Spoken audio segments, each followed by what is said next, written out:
Welcome back, everybody. Another episode of Surrender. Appreciate you guys checking us out, supporting us on the downloads. Hey, I see that on the back end, man. You guys have been supporting, even though we were offline for 4 months. You know, real life happens to everybody, but we're back now. Really excited to do this. We have a great guest with us today. Really excited for this interview. Because a lot of interviews I did, I kind of had a inkling of who the person was, but whereas today I don't. I'm really excited to get to know more, being a fan from afar. So join me, everybody, as we welcome in Just Relic. Welcome, Relic. Thank you so much, Mike. Pleasure to be here. Yes, sir. This is awesome.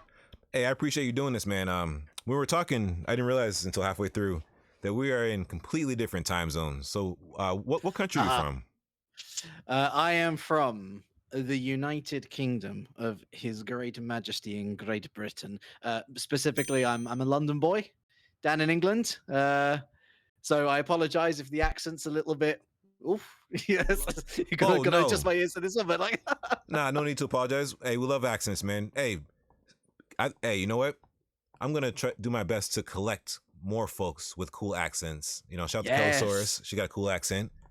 We got Just Relic with the cool accent. Let's go, man. It's the whole vibe behind Pokemon, right? You know, gotta catch them all. Yeah. Gotta catch them all. Let's go. So that means I gotta get Nuggy D on the show. We've been waiting for Nuggy D. That'd be cool. Yes. He's got a cool accent as well. Yeah, man. Hey, shout out to London. We got a friend of the show. Shout out to Landcamp. My friend Lance. He lives in London. Unite player as well. YouTube streamer. We love our London folks, man. Yeah, so welcome, Just Relic. Appreciate you coming to the show, man. It's gonna be exciting. Yeah, it's a really, really, it's a good time, I think, to talk Pokemon Unite, honestly, because, you know, we've just had our World Championships happening into off season. So there's a lot of stuff that could happen. There's a lot of stuff that we hope will happen. Right. There's some stuff that might not. So it's like up in the air, hoping for the best. Hoping for the best. Like you said, a lot of exciting things to talk about Pokemon Unite wise. But before we get there, let's start at the beginning and let's get to know about you. So what I want to ask, because I'm looking at your Twitter page now, fabulous resume, Esports Caster, host, Unite Sports, Rocket League, Apex, Fall Guys. So like, let's start at the beginning. How did you create your gamer tag, Just Relic? Well, Relic's actually the second iteration of the tag, would you believe? My original tag was, and I promise the pronunciation sounds easier than it is to spell. I was called Ireleak. Which Ireleak. You literally put an I in front of the R and a UE in front of the Q, and that's basically what it was. Okay. And it was sort of like the idea behind that was to create a gamer tag which was unique. You know, I didn't want to be, I don't know, spicy pineapple or like or like, I don't know, robot desk or something. Like I wanted something that was going to be my own moniker. But it got to a point where, because I'd created it from a mismatch of doing French for 5 years and enjoying sort of like history, so that's where the Relic part came from. One of my favorite films at the time was iRobot, and so that's where sort of like the I came from, the Ireleak bit. Okay. Eventually it got to a point where people were like, how do you pronounce your name? Like every year. It was like, is it Irelique? Ireleak? Irelic?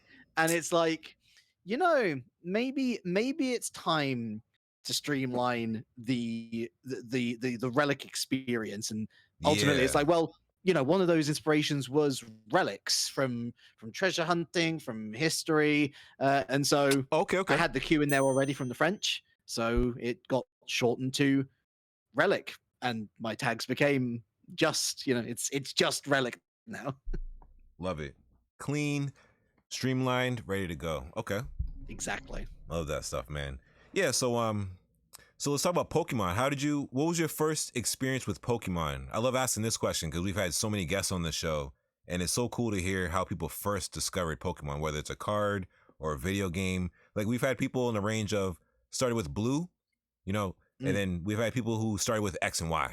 So like, when did you start with Pokemon?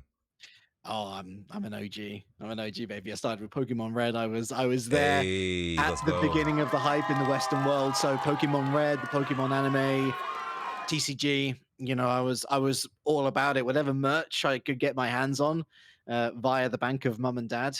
Oh yeah. That was very much what Lovely I bank.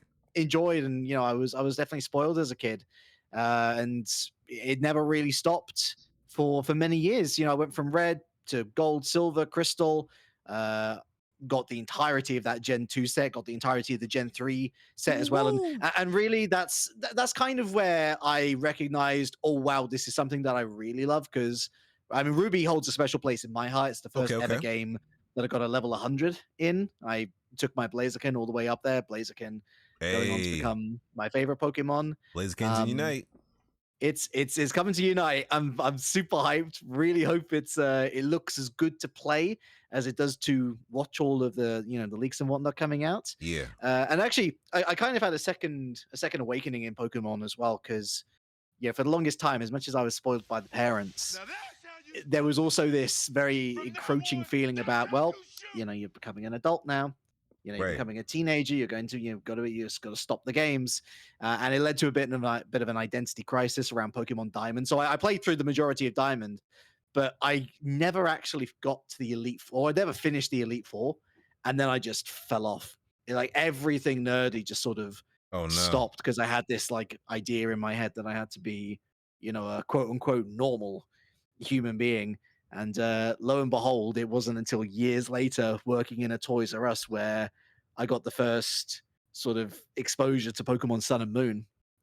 And so I know Gen 7 isn't exactly everyone's favorites, but Gen 7's what got me back into Pokemon full and truly. And after Really? playing through Pokemon Moon and absolutely loving every single minute of it, I went back and I completed Pokemon Diamond. So I've basically got like two like key points where I got into Pokemon. The first time, which was obviously with this beginning of everyone in the West, and the second one where it's like I've refound myself. I am a nerd through and through. I really do love Pokemon, and I'd love to get back into the franchise. Yeah, man. I love that history right there. So you said you started with Red. So how did you feel, to sidebar a little bit, when Gen 2 was on TV and like it was like the first wave of like Chikorita and Cyndaquil and Totodile. Like for Oh, me, like mate. I'm a Gen 1 kid. I thoroughly enjoy the banter, the witty banter between Ash and Misty. But I feel like what really ties me to Pokemon is the memory of being a kid, watching like Cyndaquil and Chikorita and Bayleaf and Totodile. Like how'd you feel about Gen 2 on TV? Mate, there was nothing more exciting than going into the cinema and sitting down to watch Pokemon the movie, Mewtwo Oh Strikes Back, yes. and the sound of all the other kids reacting to Don Fan. That was Oh yo, yeah. that was a Damn. landmark moment where we're like, Wow. whoa, what's that? Like there's another Dude. one. We've never seen this one. So I yeah, I remember look, Pokemon, that. Yeah. it's one of those like franchises where realistically speaking, they can go as far as they want. And we're in a stage now where it's like 1,000 plus. Seriously. But I don't mind the idea of them stopping at one point, because we've introduced regional variants Mm-hmm. and divulgent evolutions, is that what they're called? And like mega evos and all this sort of jazz. Like realistically Yeah. speaking, they could probably regurgitate the same Pokemon, the same ideas, just into different forms. And I They think could. I'd be happy, because that just makes it a bit more of a realistic world, rather than having like going up to 2,000 Pokemon maybe at one Yeah. point. No, I could see it if they like in the next X amount of batch of games that come out, if they cap the number of Pokemon, right? But then they mix in like we brought Megas back or there's Z moves or things like that where the Pokemon Yeah. who didn't have it before now have it. So it feels like a new experience. I see what you're saying. I can agree with that. Yeah. It's my greatest criticism actually of the later generations, is they are trying to find a new gimmick Yep. for every single one. Mm-hmm. I enjoyed Z moves because it was like my first time back with Pokemon, but really, getting to experience Black White, Black 2, White 2, and X and Y. Now, X and Y isn't one of my favorite generations. In fact, I'd probably go on record as saying that it's my least favorite. I still enjoyed it, but it didn't grab me. Mega Evolutions did. Mm-hmm. Mega Evolutions Agreed. really got me. I So really I agree. think that if they kept that side of things and just, you know, stuck with that and Mhm. regional forms, that'd be awesome. I wasn't really sold on Gigantamaxing. I have definitely not been sold on terrestrialization. Can't believe I got that out in one go, by the way. But yeah, it's also, you know, it's also the job of Pokemon to try and, you know, create those new features as well to, you know, try and stick to the, oh, look at how we're innovating. So it's an unenviable task. I understand that. Yeah, like Gigantamax, Dynamax, like it seemed cool, but then it's like you can only do it in certain areas, and then not Yeah. everybody got a Gigantamax form, which made me think of what you just said. Not the exact words, but the feeling at the time was, I feel like they're trying too many gimmicks when they discovered, in my opinion, the best one like 12 years ago, the Mega Evolutions. So Exactly. if the problem was their stats were too strong, then why not just weaken the stats but keep the idea around? Even if you don't have as many every game, the idea of like the next, like the idea of transforming past your final stage for X amount of time was so cool. It felt like Dragon Ball Z-ish or like Digimon in a For way. sure. And you know, honestly, I don't see why they couldn't have married the ideas because you know, Gigantamaxing, Dynamaxing, it's not a permanent effect. Mm-hmm. You know, it only happens for a few turns. Exactly. And actually, I think that Unite kind of I know it's an irony, of course, with the Mewtwo situation that we're going through right now, Mm-hmm. but you know, if you could only mega evolve your Pokemon for 2 or 3 turns and then it reverts back to its original state, that makes its competitiveness a little bit more tangible for the overall meta because all of a sudden it's like, well, you do have this advantage in Mega Evolution, but it's only temporary. And on top of that, if you were to further nerf it with a sort of like a hyper beam situation where once you power down from your Mega Evolution, you sit out the next turn, you know, that seems like a good compromise to me. Those are great suggestions right there. I wish they'd implement something like that because I feel like they really found something with Mega Evolutions, and it just is unfortunate for the fans of Megas, where it's like, nah, it's not going to continue. There's only but so many who can do it, and it's really a tease because there's so many characters from Pokemon Unite who have Megas, but I guess only Mewtwo gets it. But you know, that's just the way it is right now. It's okay. As that is a story for another time. Yeah. So yeah, speaking of Unite, let's get into it. So, question for you: Mhm. when did you first start playing Unite, and what was your first pick? So I was straight out the gates with Pokemon Unite on the mobile. So I had to skip out the first month. I did not own a Switch at that point, and Okay. I was right there with my now girlfriend, of course, Soph-chan, fellow caster in the space, and we both fell in love with how simple it was. She's a League player, and so this was like the first quote unquote MOBA that Hey, I got Soph-chan. into. Shout out By the way, shout out to to the wonderful Soph-chan Soph. with the follow. Uh, Appreciate you. I should do that certainly. I can't believe I didn't already. There we go. Oh, no worries. Yeah, we got you. Fixed, sorted. There we go. Mulligan over. You know, that's kind of but my yeah, trick here. Invite people on the show, and then they have to follow. Yeah. It's No, I'm true. just kidding, Yeah, just But yeah, my first pick was Garchomp, and it's actually no, I lie. My apologies. My first pick was Charizard, but then understandable. I started to main Garchomp, and I still love it to this day. Anytime that boy gets a nerf, I am oh, chance for a joke here, chomping at the bit. Hey, we like There that. A tier commentary. Love that, man. Hey, my first pick was also Charizard because with I guess hindsight, I feel dumb, but I was thinking when the game came out, there'd be megas because I'm one of those kids who's obsessed and I'm just like, oh, there's gonna be megas. But then when I learned there was skins, I was like, oh, maybe I could purchase a mega skin to look like Mega Charizard, but not be it. And then no. So we wait, and then I hear about a Mega Mewtwo, and I'm like, oh, okay, maybe it'll hold the stone like Zacian holds the sword, but that's not what happened. So yeah, I feel like that Charizard picked the first one. That was my first one. I liked how the alt worked at first, where you can just target somebody, pick them up, and then fly. I'm sorry. I'm sorry. That's how it is now. My brain's kind of been adapted to time. At first, you could fly whenever you wanted. That was awesome, but they took it away. Yeah. Now you got to be near somebody. To be fair, it's at the forefront of Pokemon's minds for a reason. Everybody loves Charizard. Everybody knows that whatever the new source is for the generation, it's probably going to get a unique item at some point. Actually, ironically enough, this latest gen's the only one which hasn't really done it, because terrestrialization is sort of like a global situation. It's a global gimmick. Yeah. But to be fair, I didn't mind the lack of Mega Revolution anyway, because especially coming at Unite from the competitive perspective, I was already a caster long before that point, and I was looking at Unite as an esport potential more than anything else. I was like, oh yeah, I understand why megas aren't part of the game. It at least makes things balanced, and there's nothing to complain about. And then they go ahead and do it with Mewtwo anyway, which raises all sorts of questions about why the other Pokemon that have megas don't have megas. So I yearn for those times before where we didn't have such things to worry about. But it's still a cool Pokemon. I still think it's very underappreciated. It's nice to have two move sets which offer both ranged and close range options.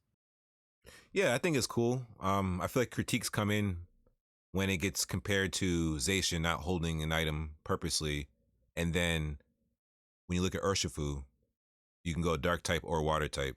I've heard those arguments, and I can understand that, because I guess I'm just being biased where it's like, I wish they gave it an item slot so we can hold a stone and we could have other megas, but I get it. It's okay. And what you're saying from the esport perspective totally makes sense, because yeah, there's like, I believe Lucario, Gardevoir, I think there's like 13, maybe 15 Pokemon who can go mega. So I can understand that if you have like 15 characters who have another level. Yeah. And then it's like, well, they're obviously meta because they can do this, and it makes things very, very complicated from a competitive side of things. Because but again, it's half the issue of being associated to a franchise which is well known for their gimmicks. By having all of these different options and the potential to go for that fourth evolution, even if it is just temporary. Then if it's absent, it's notable because of it. That is very true. So I'm just thinking now, what is going to be the next big legendary, and like what kind of features is that going to have? Like, because now I'm not worried. It's more because I'm going to play regardless. Let's put that up preface. I'm going to play the game regardless. But I'm just like, man, what next powerhouse is coming that's a legendary? Let's think. If I was to wager on something that would come to the game, I would like to see something along the lines of one of the legendary beasts from Johto. I think a Suicune type would be really sweet. But as much as that would be my prediction, either between Suicune or Entei, I know Raikou doesn't get enough love, but I think that Suicune's probably the most popular out of those three. And Entei had the movie, of course. My hope would be that we actually stop with the legendaries. I think that, that producer letter was quite worrying to read, seeing that they were expecting these things to be leaders. And especially as someone who's part of a tournament organizer, where we already make a controversial choice in completely banning Pokemon that have any bugs associated to it. Whereas we see over in UCS, of course, they ban the moveset that's bugged, but not necessarily the entire Pokemon. Again, for sort of parity, we want to make sure that our mod team has as little things to worry about as possible, because goodness knows if someone chooses a move and it's noticed, and then it's like, oh well, it's this or that, and a slip of the finger, it happens. We already are unafraid of making those choices, but now we're faced with a situation where do we just move legendary Pokemon into an Uber tier, like with what we see over on Smogon? Okay. because you know, if releases are going to continue to be that broken as Mewtwo X and Mewtwo Y, then there's a real possibility for it. I'm hoping they go more the way of where Zacian is now, because honestly, it's still powerful, but it's okay. You know, it's not outrageously out there. So yeah, I just kind of hope that they stop with the whole legendary thing in general. I think that enough damage has been done and enough faith has been lost from the community to suggest that it's probably not a good idea from here on out. But if I was forced to choose one, then I think Suicune as like a defender or a support would be a really interesting option to bring to the table. I honestly didn't even think about those three. That would be a cool one. Suicune would be actually pretty awesome. Yeah, I guess I'm asking myself on the spot. I can't even think of any legendaries. I'm just thinking, I'm selfish. I want Zekrom. I think that'd be sick. But I understand each legendary that comes into the game is going to be crazier than the last one. So I guess regardless of whatever it is, it's going to be nuts. But so speaking of Unite, you got in with Charizard. I'd love to hear that. So currently, what's your aspirations with Unite? Do you play ranked? Are you on a team? What's your goals with it? Well, I think first and foremost, the hope would be to become a more regular fixture on the Unite Championship Series team. I was, you know, given an opportunity to demonstrate the vocal chops in February of this year, and that was alongside a number of other guest appearances from other stalwarts in the scene.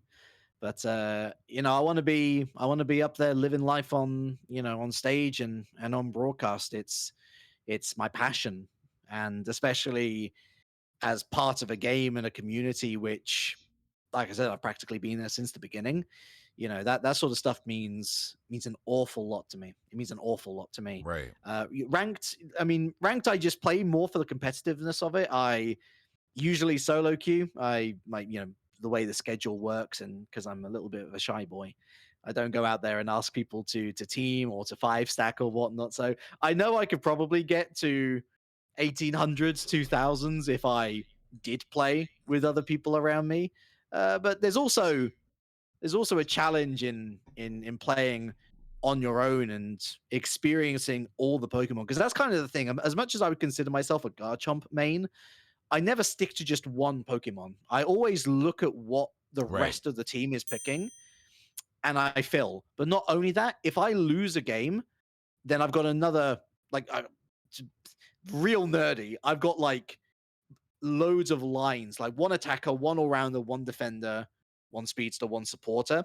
Mm-hmm. And I will choose from that selection. If I lose a game, it's on to the next 5. If I win a game, I'm going to stick on that 5. I lose the next game, I'm on to the other 5. And it means that I'm continually playing different Pokemon, getting used to them. And that's great just for all-round game knowledge on the caster front, because rather than just reading about it, I'm experiencing it in game. That's pretty smart to pick different Pokemon and give experience from different roles. A lot of folks will just stick to the one or whatever is currently popular and strong, and not what I It's think. a smart choice. It's Yeah. a smart choice. Trust me. Like it's Oh, the well, right yeah, choice if you alright, want yeah. to play and have success. Yeah, totally get that. But I feel like folks who are looking to get better should take time and try different roles, different mons to, you know, broaden their skill set. Therefore, when they get into different scenarios, because sometimes people will queue up, only play 1 or 2 characters, and then they get snapped up, and now they're stuck in a scenario where it's like they don't have a third or even know how to play a defender or supporter. A lot of people just play attacker, jungler, all rounder, you know? Yeah, like if there's any advice I'd give anyone who's like new to Unite and they're looking to find what they're good at, I'd give every single Pokemon in the game 10 games.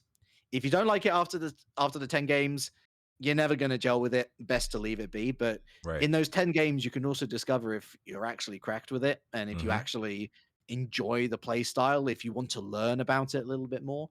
And that might give you a wider selection. But honestly, if you're looking to go pro, go competitive, that's not a bad thing. To be a one-trick pony in Unite Esports as it is now, you're not going to find much success, because especially with draft mode, you gotta be willing to have 1, 2, 3, maybe even 4 mains effectively that you can go on to. Right. And yeah, draft mode is a whole other thing outside of rank that people who only play rank don't even experience. So yeah, more to that point of get yourself some skills and try different characters out. Be well rounded and don't just play all rounders. All right, folks, that's the lesson today. So next question. I want to know about your involvement with Unite Battle Hub, but like, can you start with explaining to us who may not know what Unite Battle Hub is and then what you do with the organization? Sure. So Unite Battle Hub is right up there in terms of Pokemon Unite grassroots. We put on tournaments on a monthly basis. Usually there's maybe 1 or 2 weeks off maximum. Most months of the year. In fact, the only month that we've really taken off is August for the World Championships. Mm-hmm. Currently, we run an open series, which has no prize pool, but is very much intended as if you want to keep yourself warm for future tournaments, if you want to try a new composition, or if you're looking for the first ever tournament that you get to be a part of, then that's the one to go for. And we have 2 paid tournaments. We have Copa Galactica, which is kind of like the outlier. It's a Brazil exclusive tournament, $100, take it all or go home effectively. Really exciting double Elim bracket. And the same sort of format is utilized in Double Trouble, which is by far and away our most successful set of tournaments, NA and EU based. $250 prize pool with $200 for the winners, $50 for second. And we've seen a lot of the top teams through our doors, so the likes of Nouns Esports, Luminosity, TTV, a bunch of well-known, Entity 7 as well, one of the top Mexican teams. A lot of teams who like to utilize it for practice. It's different from scrims. Like, I know a lot of teams enjoy their scrims and whatnot, but there is nothing quite like the competitive environment. And that's what we enjoy producing. We consider ourselves the highest quality, most consistent grassroots organizers in the scene at the moment. And as for me personally, I am not just a caster, but I'm also a co-founder, along with the aforementioned Soph Chan and Digital Bacon and Shane, previously of the Pokemon Reddit. But I'm also talent director, so I have a very heavy hand in ensuring who comes through the doors to ultimately commentate on broadcast, whilst also having a say on other hires and ultimately the direction of where we want to take the org. Man, I love to hear that because I've seen it from the distance. I didn't know too much about it. And then, of course, I've seen your profile. So hearing this backstory, what it's about, powerful grassroots effort where you guys are leading the scene and helping folks get their skill up and be ready for high level competition outside of scrims and private Discord matches. So cool to hear. I used to play a card game called Hearthstone, produced by Blizzard. Yes. So when I see Unite Battle Hub, it reminds me of the number of back then 2014 2018 range of people who would put organizations together such like this to host tournaments for people to jump into, get their feet wet, get in the scene, and meet folks, get their skill up and things of that nature. So very exciting to hear all this and get to meet you and learn about Battle Hub, because I would like to talk to some folks and get some teams together and jump into some of these. I used to play in a lot of a lot of Unite tournaments, but that was like over a year ago. And I've been streaming the game since it came out, just solo queue. And then at first we had teams, but over time with anything, people come and go. So the original team that I had, they had left and stopped playing. So just kind of been focused on streaming, making podcasts, and doing my thing. But I also would like to add that to my repertoire as well. Just playing in tournaments, and whatever the results may be, it'll be that. But just getting that experience, I think, would be cool. So shout out to Unite Battle Hub, definitely, man. Yeah, I mean, open series is perfect for that sort of situation. It's just get 4 of your mates together, or alternatively, I previously mentioned we have a close connection with the Pokemon Unite subreddit via one of our co-founders, Shane, and we have a section of that Discord where you can find other people to team with. So even if you just want to experience it on your own and team with people at the last minute, you can do that. That's a viability. And ultimately, we wanted to provide that consistent experience because when we got started just over a year ago, we were coming into it was just before Worlds in London. And then, of course, it really got going after Worlds, where, we're looking around at the scene and there might be the odd tournament here or there. You might Unite Mikes might do something, but by that point, Victory Road had sort of tailored off. There wasn't much from that side of things. Right. We knew that the Unite European Cup hosted by Pump was going to be happening pretty soon around that time as well. But, what about the rest of the time? And so there was a real opportunity for us to get in there and ultimately give the community something that they deserve. And it's why we hold ourselves to our own standards. Going back to the why we ban whole Pokemon rather than just the movesets situation. We believe in competitive integrity, and as much as we trust players to not have a finger slip up, for example, on what move they're selecting, at the same time, it's still a possibility. And we would rather not take the risk and just throw the Pokemon in the ban pile. And to be honest, it makes things a little bit more interesting as well, especially if it's something in the meta. It forces teams to choose something different. And as much as players might not enjoy that on the surface, it actually makes them better in the long run because they've got to think on their feet. They really do. And the more I find people are in that scenario, it'll either make or break them. But even if you're broken, like, you'll learn from it and get better, because you'll be better than somebody who wasn't in that scenario. So that is also a great, you got great viewpoints, man. Shout out to you. That's a very smart point of view. So question, with this being September, Worlds just ended. It's considered the off season. Is there a date for the first Unite Battle Hub tournament, or is it still in the works? There is a date. Oh, I don't know whether I don't know whether our socials have posted anything yet. Okay. I can get the date for you. It's going to be September 12th, so in just over a week's time. Oh, okay. That's Open Series North America.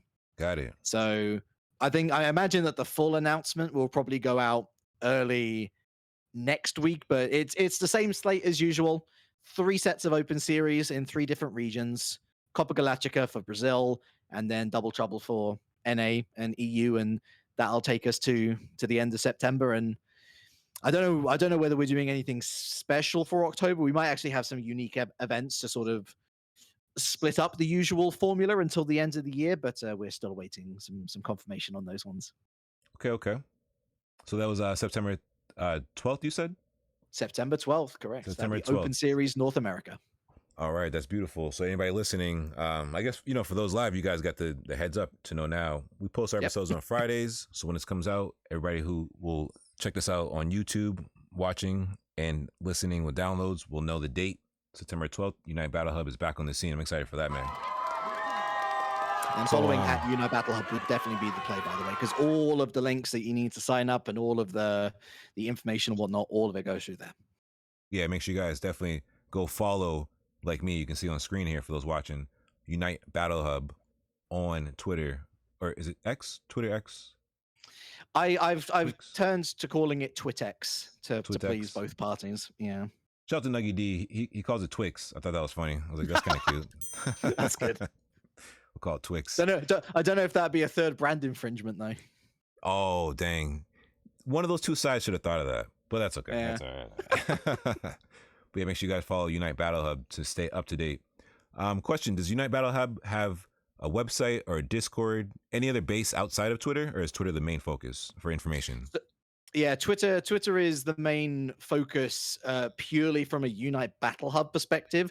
We, again, utilize our connections with the Pokemon Unite subreddit as well to get in contact with our community and for the community to get in contact with the mods, most crucially. So if you are a part of the Pokemon Unite subreddit, then you'll be able to find a link to the Discord through there. I believe that on our link tree, we have a link to the Discord as well, I want to say. I'm not entirely sure what the last update was on that front, since it's been a break for all of us, of course, across August. But yeah, those are sort of the main hubs, apart from the Twitch page, where of course we broadcast everything, and the Battlefy / community gaming pages, where we host the tournaments themselves. Love it. Lots of connections. Like every episode, I will definitely make sure to grab all the proper links so that it's in the description, so people can find all of the access for Unite Battle Hub and the Pokemon subreddit. I think I'm in there, but I gotta double check. I'm pretty sure though. So excited for that. So you said your goal obviously is to be off when World Championship is happening. So are we talking about Unite Battle Hub coming back September 12th, September through next July? Yes, I mean that is the plan, as sort of like a guide marker, I guess, because ultimately, and this is the part where we kind of got to be frank about it all. For this first year, we have all been doing it for free, effectively. So we've been incredibly fortunate to have our partnership with Community Gaming, who provide the prize pools for both Double Trouble and Copa Galactica. But unfortunately, the prize pools do not cover paying talent, which this is a passion project for all of us, and I think it's a testament to how much everybody wants to see it succeed by having the likes of Stalwarts, Zoinks, Doob Snacks as a part of our roster. Newer casters into the UCS roster like Hello, Wonder Chef, both here as well.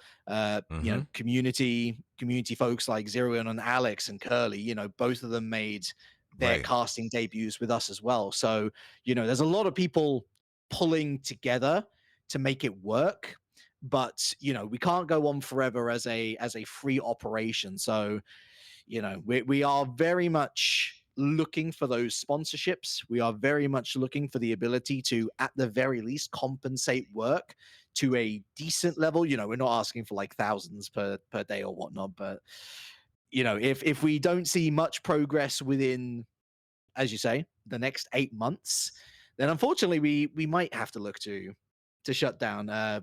We're also looking at expanding into other games as the Battle Hub brand, so we might be able to continue via those avenues as well. But yes, the hope is that we will be here from this September to next July, confirmed, doing a bunch of different things. But the sooner that we get money through the door to be able to actually pay our staff and then go on to expand operations from there, the better.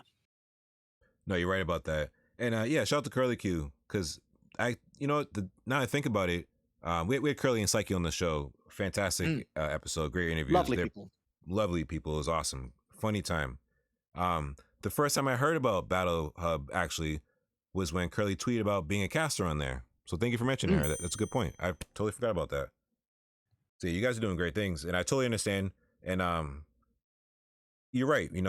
It's gonna be difficult to maintain such a project, and then looking to scale it into greater talent if you're not able to compensate. So I want to do everything I can to help get your messaging out, get you the sponsors, make this a project, a passion project that is going to turn profit, and then be able to take care of the folks that are part of it and put all that time into it, because time is money. So like we all know this. There's no shying away from it. It's just being open and honest. So it's great to have ideas and do things, but like you're saying, at a certain point, it's got to be able to compensate the folks putting time in to be able to take care of their lives and bills. I get you. Yeah, I mean it's already been a success in my mind. Doubt. The fact that we are able to draw hundreds of concurrent viewers, it's 100 to 350, I think, is our usual concurrent viewer amount, which is insane. We've been able to grow to over 1,500 followers on both platforms. I want to say it's over 2K followers actually for Unite Battle Hub on Twitch, which is insane. And that's beautiful, considering that we don't get like as much coverage, I think, as say your Unite Mike's tournaments or anything that Spraggles or Chris Heroes is involved in. I think that's pretty darn good, actually. And we're very fortunate that the people who have discovered us have done a lot to spread the good word.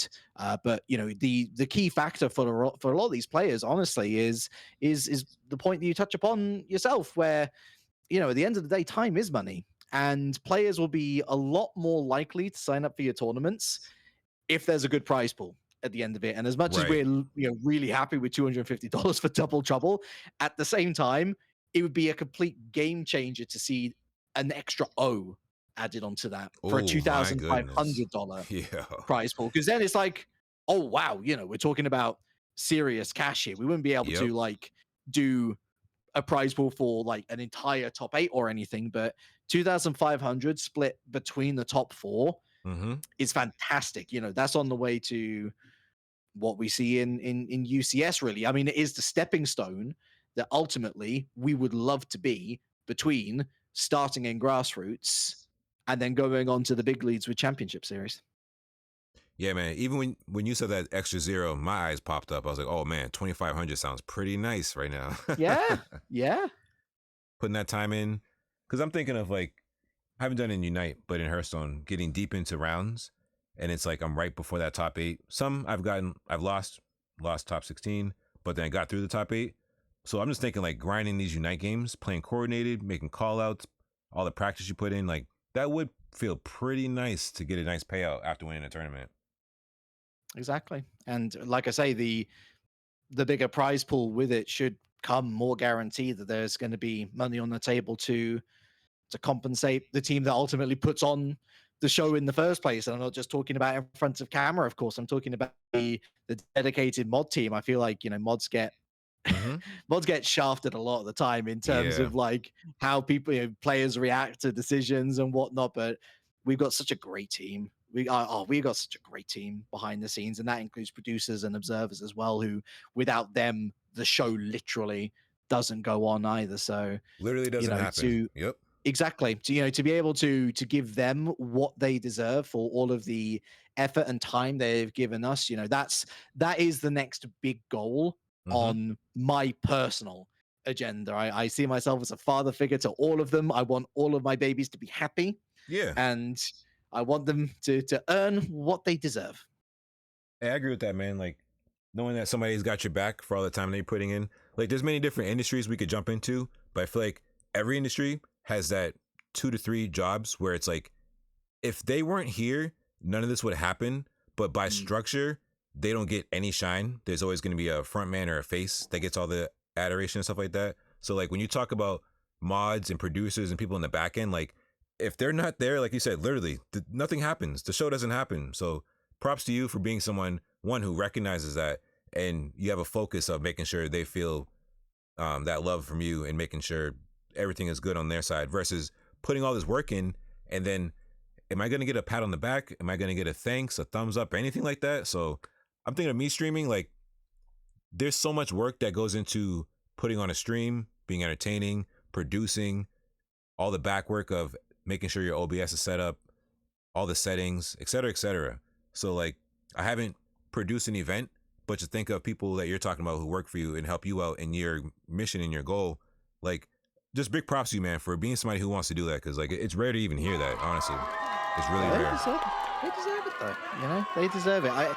People can say as much as they like that everyone's equally important on a production, which, you know, it is true to a certain extent. Cause I mean, goodness, I don't know whether you saw the B stream for Pokemon Unite World Championships, but you know, there's something really lacking without commentary there. It's great that they showed the games in the first place. That was fantastic. But, you know, to not have any commentary, it was almost eerie. Yeah. But again, those commentators would only have radio commentary to do if it wasn't for production. So yes, those people and the mods who make sure that everything functions as close to clockwork as possible, you know, they're the real ones. They're the real ones. The casters, the talent themselves, eccentric, exciting, wonderful. But, you know, we really are like the frosting on top of the cake, not the cake itself. Yeah. Hey, frosting's sweet, man. You need that frosting, It's man. true. Hold on. Yeah. You need that. It enhances the experience. It really does. Well, it makes the experience. I can't eat a cake without frosting. This is a bunch of like, I don't know. Gonna need some water. It's weird to think of a nude cake in a way. Yeah, it is weird. Yeah. So let's take a guess here.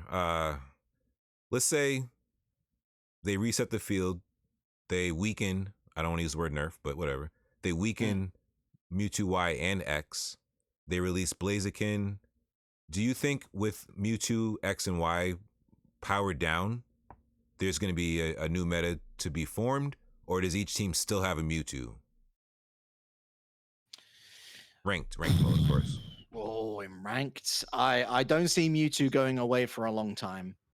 Right. There will have to be significant changes in that direction, to weaken the mega form and indeed the base form to make a difference. Because it's only now where we're starting to see Zacian not picked often, but I think a lot of that is because Mewtwo's out now. That's the new hype. That's the new thing. That's the new hotness to be on. Yeah. So yeah, I don't see solo queue changing too much in the short term. I don't see the bans on Mewtwo's X or Y being lifted short term either. And I think that's a great thing for the meta right now, because we saw it as early as the World Championships with a lot of Pokemon released into the wild, so to speak. There were very few ban options. In fact, I think I'm correct in saying Mewtwo was the only thing which was shadow banned for the entire thing. We're seeing, Zacian being pulled out by someone like Rin, and he's one of the only ones to really do it, but he finds so much success with it. As recently as last week, I was casting Underdunk with Zoinks and Caleb Peng, and the wild compositions that we were seeing that actually found success was crazy. I mean, it wasn't so long ago we were talking about 2 defender meta, and how that's the thing to go for. If you don't have 2 defenders and a support, you're kind of letting yourself down. But there was one composition in particular which had no defenders. Like, their spine was formed from a couple of all-rounders and a support. Yeah. And it looks incredible. So I think the meta, actually, excluding Mewtwo, is in a really good place right now. There's a lot of different, there's things that you wouldn't choose, certainly, but there's a lot of choice on the table. There's a big enough pool where you can have 10 different Pokemon, 2 bans, and there's still ones that would be competitively viable, but they just missed out on selection at one time. Right. I love the way you put that, because it's cool to see Pokemon that aren't often picked, and then different team comps that you're not used to, because it's not just the team comp and then the skills or abilities the Pokemon has. Now we're talking about, in addition, the player and how good they can play it and how the team gels. I like seeing people who make different picks that people aren't used to, but then they do amazing with it, because that just shows me, we were talking earlier about practicing in your off time and not always playing the same on. So I was also lurking, watching Underdunk, and that was really exciting. Shout out to you, Caleb Pang, and Zoinks. That was an awesome time. I forgot about that too. I watch a lot of Twitch. I just kind of forget until someone says it. I'm like, oh yeah, I was lurking. Yeah, no, I call it the Overlord effect. I mean, Overlord, speaking of worlds, Overlord has brought Venusaur back into prominence. All of a sudden, he rocks both Beamosaur and Petal Dance Venusaur. Both look insane. And I think that is the most exciting thing about this offseason for me, given that not too much changes, that we see significant nerfs or significant weakening to Mewtwo in both mega forms and base forms. And if we see some Pokemon uplifted, maybe small buffs to likes of Aegislash, more major surgery to the likes of Serena, perhaps, I think we could be entering the first time in Unite Esports history where it really is the player and the team in draft that makes the big difference, not what Pokemon you're selecting. That's so exciting to me. No, that really is, because watching Worlds and other streams that have draft mode, I actually get like 90% of my enjoyment just watching the draft, because when I see a certain pick or 2 picks, in my head I'm like, okay, they should go pick this and that, but then when they don't, I'm like, what the heck? Like, there's one time when a team left Umbreon and Lapras on the table, so Team A got to pick both, and I could, because Team B had the choice, but they didn't choose it, so then Team A got Lapras first and then Umbreon after. I was like, that's crazy that you would just like leave that. Like, I'm not saying like Lapras or Umbreon is gonna stop the other, but like you said, some folks out there have the mindset of 2 defenders and a supporter. So in that draft mode, I was like, wow, you had the choice to get Umbreon, you did not take it, and now they have Blissey, Lapras, Umbreon. Like, good luck. I love watching drafts. Oh, it's so much fun. I'm hoping that we'll see an expansion to 2 bans. So we'll have like okay, yeah. We'll have 1 ban per team, and then a set of picks, and then another 2 bans per team, followed by the next set of picks. And of course, that would hopefully mean the end of both teams picking bans at the same time. Yeah. Because of course, if you find that you've both landed on the same ban, then it kind of negates it. Yeah. it sort of negates the point of a ban in the first place, right? So, Right. we see often the bans lean more towards the front line of a Unite composition. It's usually a defender, usually Lapras Slowbro at the moment. You'll see Umbreon thrown in there. Sometimes you'll see target bans. And then how you enter the draft really depends on your methodology. There's two sort of, or say ideology rather, there's two sorts of paths that you can follow. You either go safe and you look to form the core, the front line of your team, picking what what defenders or supporters are still on the table first before looking to your more offensive options, or you go for your objective secure route. So that's where you'll see Leafeon often getting picked at the moment as the first choice, because then okay, with Solar Blade, I've got instant oodles of damage that I could throw down into the first set of clouds, onto mega objectives. We might see if there's nerfs if there's buffs to Espeon again, we might see Espeon thrown into that slot. So, there's a lot of room for flexibility, and more tweaks to the right Pokemon will make that phase of things even more exciting. Add the extra bans in. That's a lot of tactical depth that you can go into, and I don't envy the coaches on that front. Their work is cut out for them, looking to try and figure out things on the fly. No, you're right about that. When you said that ban system, it made me think, I forget if it was Heroes of the Storm or whatever game I used to play, where there was that first set of bans, there was a couple picks, and then it was more bans after. That would be kind of cool. Like you said, a new tactical level. That would really, really make a difference. It's classic League. League has 5 bans per team at the moment. So you have, trying to remember, I think it's 3 initial bans and then 2 further bans for the second half of the draft. And it sort of works similar to how Pokemon are drafted, just in ban format. So one team gets 1 ban, second team gets 2 bans, one team gets 2 bans, and then the other team gets the last ban of that first phase. It takes a lot longer, but again, it's exciting. It's part of the narrative going into a story. And I hope that we will see that tactical depth, because actually in the early days of Unite, before the draft was even introduced, we had our own homebrew system in Double Trouble called stacking bans. Ooh. And so effectively what would happen is we would have both teams picking 1 Pokemon to ban each for the first game in a best of 3. And then for the second game, both of those banned Pokemon would still remain banned, but we would add another 2 Pokemon on top of that.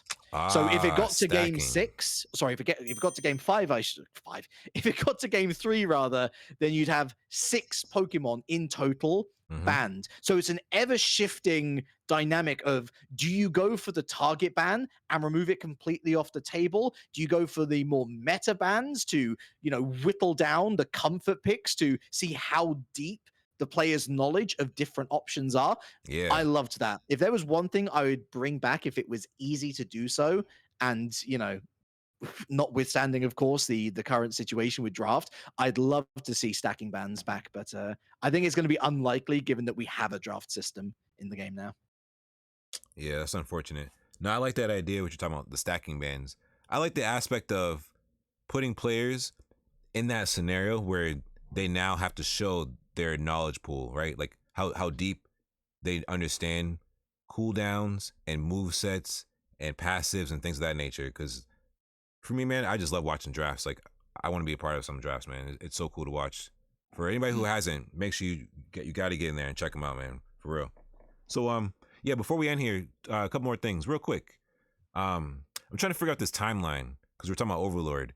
At what point did Venusaur, like, because the wording you said was how he's bringing Venusaur back, making it meta, making it relevant.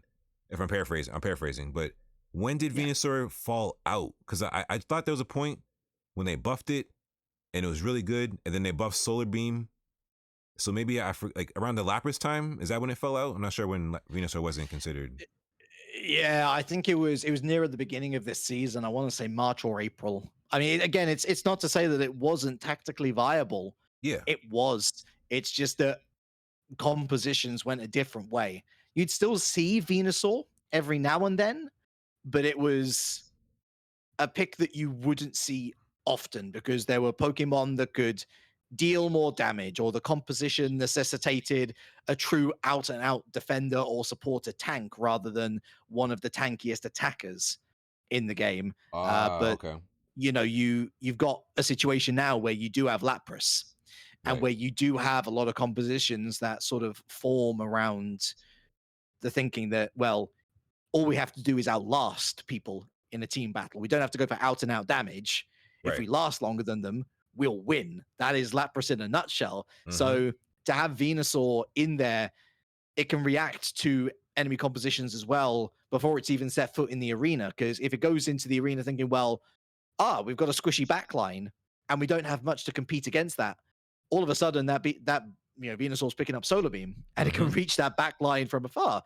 If it's looking to be more of a close quarters thing and you really want to see that sustain come through with the damage to match it, then obviously Petal Dance is the way to go. And it, sort of goes back to that earlier point about how I love new releases which have options. I think Umbreon's a great example of it, where each of its moves is completely different from the other. You can either go for a healing tank with Wish.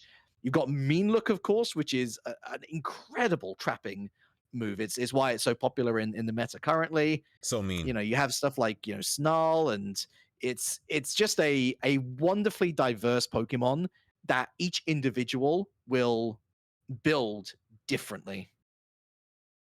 Yeah, with that Umbreon, that definitely is a mean Pokemon right there, man. You better watch out. Yeah. That little circle comes down, it's over. And I love the boosted inside because it kind of heals you up too. It's pretty cool. I like Umbreon. Yeah. So no, thank you for explaining that Venusaur aspect. Yeah, because you're right about that, about other Pokemon just dealing more damage. So by nature of strength, it falls back. Not that it's not a solid pick, but there are other characters in front of it. I get that. Okay. All right. Hey, I want to ask one last thing before we get out of here. Sure. Do you know, like, the calendar of when competitive starts? Like, there's people like me who enjoy watching all of these tournaments and world championship aspirations, but like a lot of us don't know, like, when does it start or where can we find that information? Oh, you mean Unite Championship? Yeah, like Series UCS. in particular. Yeah. I have absolutely no idea, but one would imagine just from deduction that we'd be looking at a similar start time to the last 2 years. So if I was to, again, sort of place my guess, an educated guess on the mast, I would say February 2024 to be safe. Until then, like I say, folks like Unite Mics, Unite Battle Hub, Pump, and hopefully Unite Championship Series themselves will be putting on lots of off-season events to keep you all tided over. Yeah. Yeah, we're in the off-season now. So, yeah, if it's February, I got you. So, yeah, September through the end of January. I see now. Okay. Yeah, plenty of time for lots of events. People to come check out Unite Battle Hub. That's going to be exciting. Like you said, Underdunk, we got our boys at Unite Mics doing all kind of things. And hopefully, more creators, organizers, and people who want to produce these events on any kind of scale, because I had so much fun when I was playing groups earlier today. And I just think the more folks who do it, the more enjoyment they'll have and see how much fun you can have playing this game. Because we know a lot of folks playing solo queue are struggling out there. So like you had mentioned, hit that Pokemon subreddit and you can find folks to play with. I think they should do that, definitely. This community can go as far as it wants, Mike. It can go as far as it wants. Don't get at each other's throats. Support each other. Support your grassroots. Support anybody who shows an inkling of interest in getting involved in the scene, because there is such a fantastic game here, and I believe at the moment it's being underutilized. It's our job to show everybody, including the people who make it, that it has a very, very bright future ahead if the correct steps are taken. My man, beautiful message. We're going to leave it on that. Thank you very much. That is amazing right there. So as we get up out of here, Just Relic, let the folks at home know where they can find you and your content online. Any content, go for it. The place to find me most regularly is my Twitter, @JustRelic. The Relic with a Q, of course. It really is as simple as that. I might return to streaming at some point. It's the same handle, but just with the twitch.tv / in front of it. Aside from that, I also have a YouTube channel, which I decided to start and then have unceremoniously stopped again until I could find more time to make videos. But that is youtube.com / just relic _ because some person decided to steal my name. Thanks. But Thanks. that is all the places that you will usually find me. All right, love to hear it, man, my man. Thank you once again. Thank you once again. Thank you for having me. Like always, you guys can find me on Twitter, X, Twix, whatever we're gonna call it, at Mike Lowwry, YouTube and Twitch, same name. Also in Pokemon Unite, changed my name back because oh, Relic, I didn't tell you, I've gotten banned twice this year for my username. Really weird. Supposedly my Lowry means something in a different language, but anyway, it's all good. We changed the username back. Wow. Yeah, we're back now. Mike Lowry is in full effect. Surrender 5 is back. Shout out to Pokemon Attica. She's out there training in the Lucario Valleys, getting her strength up, you know what I'm saying, bodying people, picking up W's like always. Thank you everybody for checking us out, watching live, watching on YouTube, downloading the audios, man. Appreciate you guys. And like always, we're going to end the show with a song and a quote. When you see us online, surrender at 5.